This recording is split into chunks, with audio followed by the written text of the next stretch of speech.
Hello and welcome back to my channel. My name is Leela and I love to read queer, trans, and feminist literature. And today I wanted to do a little November reading wrap up for you. So the first book that I read in November was Doll Parts.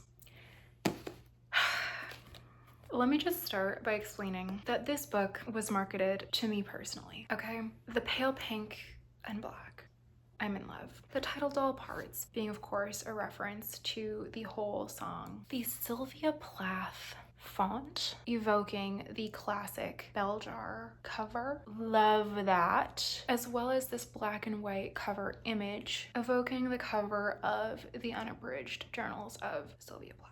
I love that. And this is a book told in dual timelines, part of which is at a women's college where a sort of Sylvia Plath worshipping sad girl cult is resulting in mysterious suicides. And then the other timeline is years later, one of the protagonists has died and the other protagonist, her best friend, is now married to her husband, which of course evokes Rebecca, and also eerily, and as was officially inspired by, the relationship between Ted Hughes and Osseo Wevel. Very haunting, very thrilling. This is a thriller. This is a true thriller. And I was extremely thrilled by my experience reading this book. There are my tabs. The writing really exceeded my expectations. I had a feeling it was gonna be fun, but I almost thought because the marketing was so good that the writing wouldn't be, but no, this is true literary writing. I was so obsessed with this book as I was reading it. I was convincing my friends to pick it up. I was absolutely gripped. I loved my experience reading this book. However, I personally was disappointed by the ending. There's like this crime fiction plot in this story, okay? So there's like a murder mystery element, which is not my usual thing. And I didn't really like the way that that tied into a sort of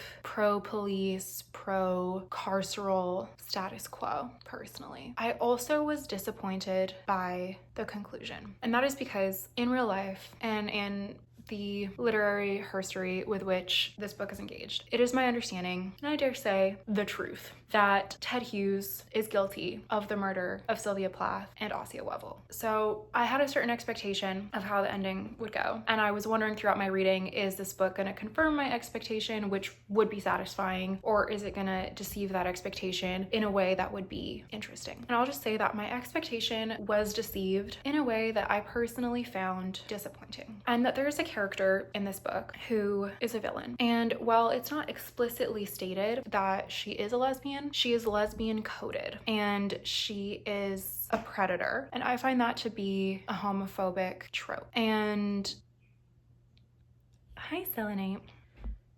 So I found that a little bit disappointing. The next book that I read in November was We Hexed the Moon. And this is an arc that my friend Jenny lent me because the comp titles are Bunny and The Craft. So she was like, this is for you. I was like, thank you so much. Those are my comp titles. And I read this book in one day when I was sick and feeling feverish, and the whole thing was a kind of fever dream. I really enjoyed it. I have some notes here on my thoughts while reading. Stylistically exciting, extremely readable, aesthetically fun, strangely compelling, beautiful depiction of teen girl friendship. Yeah, that really resonates with me from this story. Really sweet representation of young lesbian love. Love that. Utterly devastating, truly beautiful, smart, and soothing. Cool. I do remember also there are a lot of sort of Bible references woven throughout this, and I personally was kind of wondering like, what's up with that? And I found the ending awesome in the sense of like, what was that? And I wondered if there was like some kind of meaning or message that wasn't entirely clear to me about the significance of that ending. But my overall impression was that this was art. Like, I finished it and I was like, I experienced art. I didn't know what it all meant, but I was moved. Speaking of being moved, the next book that I read in November was We Love You Bunny by Mona Awad. There are my tabs.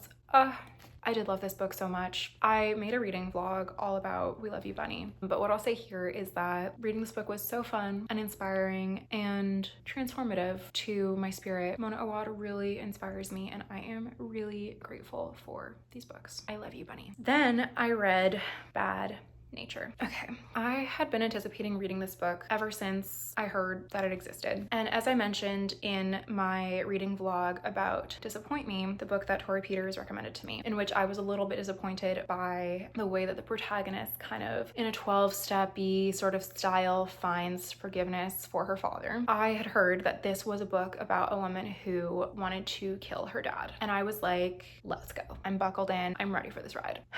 Was this excellent literary fiction? Yes, absolutely. Does the protagonist set out on a road trip west to kill her father? Yes. However, this book turns out to be about Jesus Christ in a way that I was not expecting or personally into. And listen, full respect to Jesus, the value of forgiveness, redemption, whatever. I personally, in literature, am looking for catharsis and for a girl with daddy issues to kill her dad. Now, of course, the tension in this story is about, is she gonna do it? And I will say that there is a twist that I respected and thought was cool. And I appreciated the environmental themes, but ultimately felt like this book that, you know, loved America and guns, just like didn't resonate with me as much. Like, I personally believe in land back, revolution, and killing your dad. And so this left me wanting a little in that regard. And because of certain elements of this story, had me wondering if I might compare this book to the song Thoroughfare by Ethel Cain. And those similar elements are there. But what I love about Ethel Cain and like what I feel in the way that like I experience God radiating out of Ethel Cain and in her music is that like sense of God is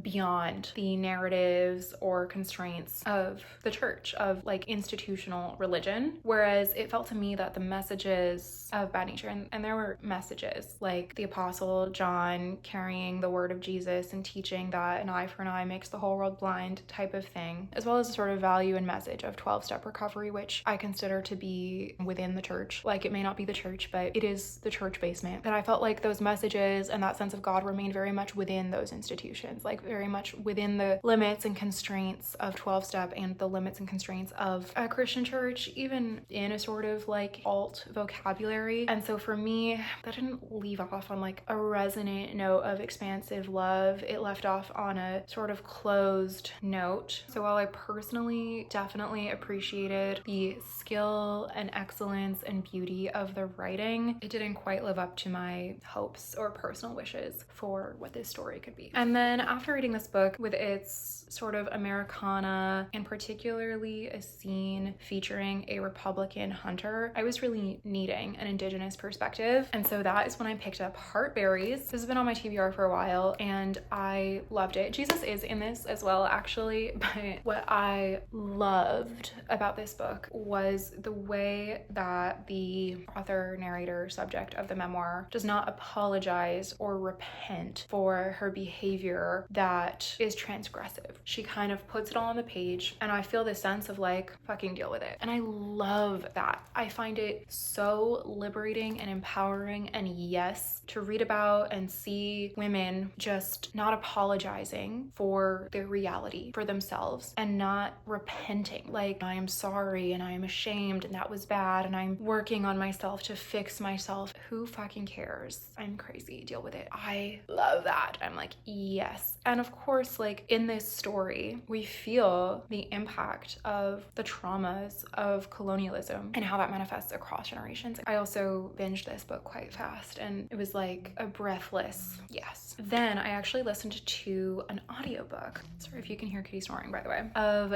The Perfectionist Guide to Losing Control. And I loved this book so much. I loved it. I love the message, which is very empowering. This author is a therapist and she specializes in working with women with perfectionism. And her whole thing is to not demonize or pathologize or even really problematize perfectionism, which feels revolutionary to me, honestly. Having worked with, been in conversation about perfectionism since I was a young teenager, even a child. What I love is that this author is against the rejection of perfectionism and she views it as a strength and empowers women to embrace their perfectionism as strength. And rather than saying like, how can I get rid of my perfectionism? How can I transform my perfectionism from something that is maladaptive and causing me problems to something that is adaptive and empowering and enabling and supporting my success.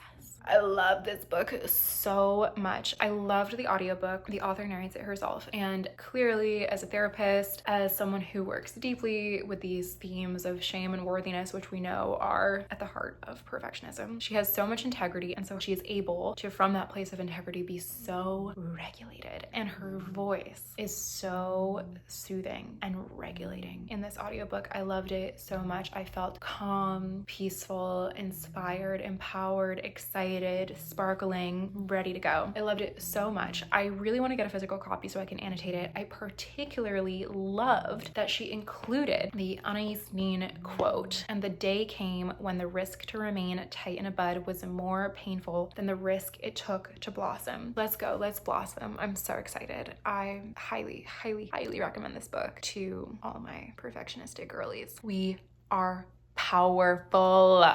Yes. And then the last book that I read in November was Awakened. And I did actually make a vlog about this book as well. But, you know, I had read all these books and I felt like there were some bangers. This was like an excellent literary fiction lineup. But I was like, I just feel like I need to read something about trans witches. And, you know, I've read The Sapling Cage. I didn't know of any that I hadn't read. So I was like, okay, I guess I'll just keep reading what I have to read. But then I was at the local public library and there was a display for Trans Awareness Week. Of course, I love that. I walk over, I check it out. I see Awakened. I'm a little spellbound by the tarot cards and pentagram. I open it up. I see Queer, Brooklyn, Coven of Trans Witches, Artemis.